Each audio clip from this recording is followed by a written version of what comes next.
Hello friends, आप देख रहे हैं आपका चैनल शेयर बाजार विद आयुष और बात करेंगे इस वीडियो में 22 में यानी आज की ग्रे मार्केट प्रीमियम के बारे में। Krishca Strapping Solutions, Crayons Advertising, Tata Tech IPO और भी बहुत सारे आईपीओ है जो यहाँ पे आपको देखने को मिल जाते हैं। आज से एक नया आईपीओ ओपन हुआ है, क्रेयॉन्स एडवर्टाइजिंग कितना सब्सक्रिप्शन है इसके बारे में बात करेंगे और बहुत सारे अपकमिंग आईपीओ भी है जिनके बारे में इस वीडियो में चर्चा करने वाले हैं। तो वीडियो को पूरा जरूर देखिएगा। फर्स्ट टाइम फ्रेंड्स अगर अपने चैनल को विजिट किया है, चैनल को जरूर सब्सक्राइब आप लोग कर लीजिएगा।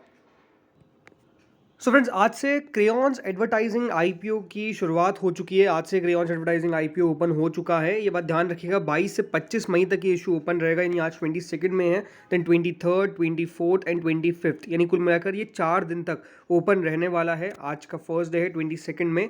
प्राइस दोस्तों 65 रुपीज़ पर शेयर का रखा गया है। 2000 शेयर्स मिलेंगे एक लॉट के अंदर। 41.80 करोड़ का ये पूरा का पूरा इशू आपको देखने को मिल जाएगा और पूरा का पूरा ये फ्रेश इशू है। कुछ पोर्शन एंकर इन्वेस्टर्स को भी दिया गया है और बाकी का QIBs, HNIs और रिटेल कैटेगरी में शेयर्स को स्प्लिट किया गया है ऑन द प्रपोर्शन बेसिस जितना भी है, जिसमें QIBs के पास 26.57% ऑफ द इशू है, HNIs के पास 26.96% ऑफ द इशू है। रिमेनिंग याद रखिएगा, रिमेनिंग मतलब जिसमें एंकर इन्वेस्टर्स का पोर्शन कट करने के बाद, और रिटेल के पास है 46.48% के आसपास का स्टेक। तो ओवरऑल इस प्रकार से शेयर्स जो है वो यहाँ पर बांटे गए हैं। अब अगर मैं अभी करंट ग्रे मार्केट की बात करता हूँ, उससे पहले सब्सक्रिप्शन के ऊपर अगर हम चर्चा कर लें, दोस्तों जो करंट सब्सक्रिप्शन निकल के आया उसमें QIBs ने अभी तक कितना लगाया है? कुछ भी नहीं। जी हाँ, कुछ भी पैसा QIBs की तरफ से नहीं आया, लेकिन HNIs ने करीबन 0.48 टाइम्स इस IPO को भर दिया है। यानी करीबन 3.90 करोड़ की बिड जो है वो आ चुकी है बाय द HNIs, जिसे आप हाई नेट इंडिविजुअल्स या फिर आप मान के चलिए NIIs भी कहते हैं। सो रिटेल के पास दोस्तों करीबन 3.16% के द्वारा 3.16% सब्सक्रिप्शन जो है वो सिर्फ रिटेल के द्वारा आ चुका है। और याद रखिएगा, सबसे बड़ी बिड किसकी है? रिटेल की है। और रिटेल ने कितना भर दिया? 3.16 टाइम्स। तो रिटेल के द्वारा एक बहुत ही बढ़िया सब्सक्रिप्शन निकल के आ रहा है। कुल मिलाकर 43.93 करोड़ के शेयर्स के लिए एप्लीकेशन आ चुकी है और कुल मिलाकर ये इशू जो है वो 1.60 times on the very first day भर चुका है। ये बात भी ध्यान रखिएगा, क्योंकि इशू पूरे 4 दिन का है तो पैसा आराम से भी निकल के आएगा, तो भी कोई दिक्कत वाली बात नहीं है। तो अनडाउटेडली पैसा काफ़ी बढ़िया निकल के आ रहा है इशू के अंदर एंड यहाँ से सब्सक्रिप्शन और भी बढ़िया होने के चांसेस नज़र आ रहे हैं। एक और दोस्तों इशू जो कल से ओपन होगा उसका नाम है वासा डेंटिसिटी। 23 से 25 मई के बीच में ये इशू ओपन होने वाला है। 128 रुपीज़ का प्राइस बैंड जो है वो कंपनी द्वारा रखा गया है। 1000 शेयर्स मिलेंगे एक लॉट के अंदर और कुल मिलाकर दोस्तों ये जो इशू है वो 54 करोड़ का है। इसमें से कुछ इशू फ्रेश इशू है और बाकी का OFS है। फ्रेश इशू कितने का है? फ्रेश इशू आपको देखने को मिलेगा, मतलब जो टोटल मिला के 42,24,000 शेयर्स है उसमें से 31,74,000, यानी ज़्यादा इशू फ्रेश इशू है। थोड़ा सा ही 10 लाख शेयर्स के आसपास का जो इशू है वो आपको ऑफर फॉर सेल देखने को मिलेगा। इसकी लिस्टिंग सिर्फ NSE SME पे होगी, ये बात ध्यान रखिएगा। Only on national stock exchange ये स्टॉक आपको लिस्ट होता हुआ नजर आएगा।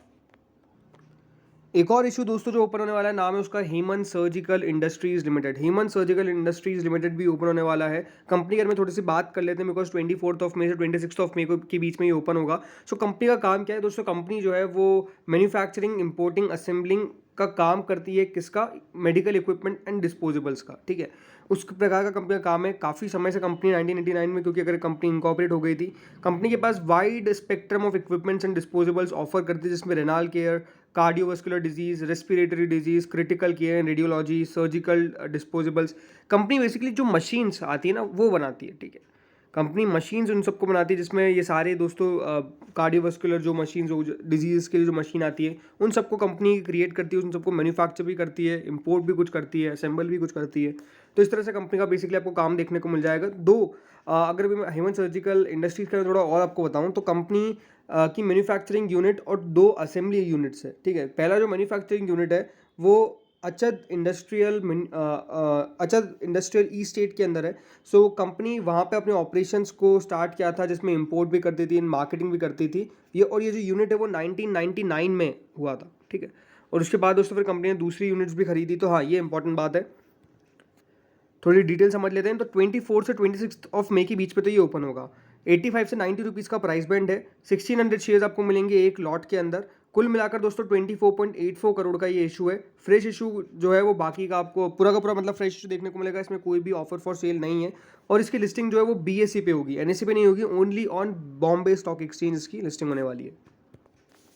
अब ग्रे मार्केट के बारे में चर्चा कर लेते हैं। तो टाटा टेक की ग्रे मार्केट कितनी है? टाटा टेक की ग्रे मार्केट करेंटली 85 रुपीज़ है। अब माना यह जा रहा है कि जून के अंदर टाटा टेक IPO ओपन हो सकता है। अब अपने आप में काफ़ी इंपॉर्टेंट होगा कि अगर जून में अगर टाटा टेक IPO ओपन हो जाता है तो अनडाउटेडली एक बहुत बड़ा इवेंट आने वाला है। जून याद रखिएगा, वो समय होने वाला है जब माना जा रहा है, अभी भी कोई कंफर्म बात नहीं है, लेकिन ये माना जा रहा है कि जून के अंदर टाटा टेक IPO ओपन हो सकता है आफ्टर 15th ऑफ जून।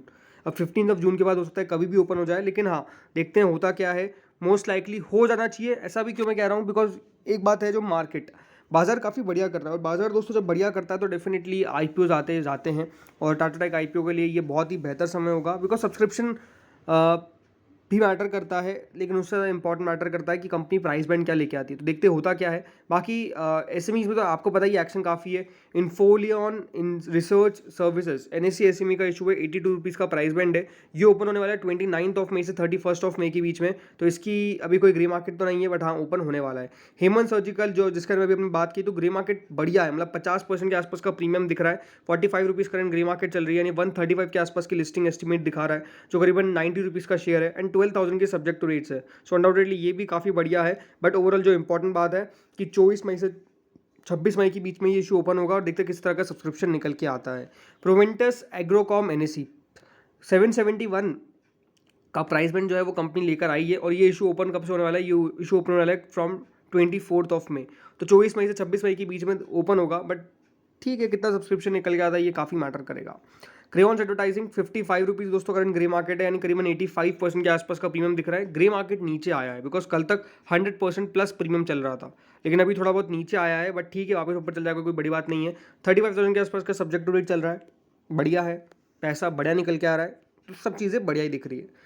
अगला आता है दोस्तों वासा डेंटिसिटी। अब करीबन 36 रुपीज़ के आसपास का ग्रे मार्केट यानी 28.12% के आसपास का प्रीमियम नज़र आ रहा है। कुल मिलाकर दोस्तों ये जो इशू है वो 128 का 164 तक लिस्ट हो सकता है। 36 रुपीज़ के आसपास का GMP नज़र आ रहा है।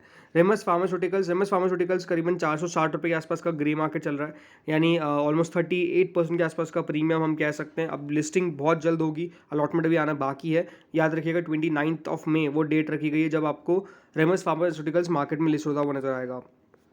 क्रिस्का स्टपिंग सॉल्यूशन, जिसमें एक बहुत ही मैसिव पैसा निकल के आया था, 75 रुपीज़ का ग्रे मार्केट यानी करीबन 138.89% के आसपास का प्रीमियम है। ये IPO तो जिसको भी आ गया मान के चलिए आपकी चांदी लग गई है, मतलब इस तरह का ये IPO होने वाला है। बहुत ही मैसिव पैसा निकल के आया था, और बहुत ही मैसिव इसकी लिस्टिंग भी होगी।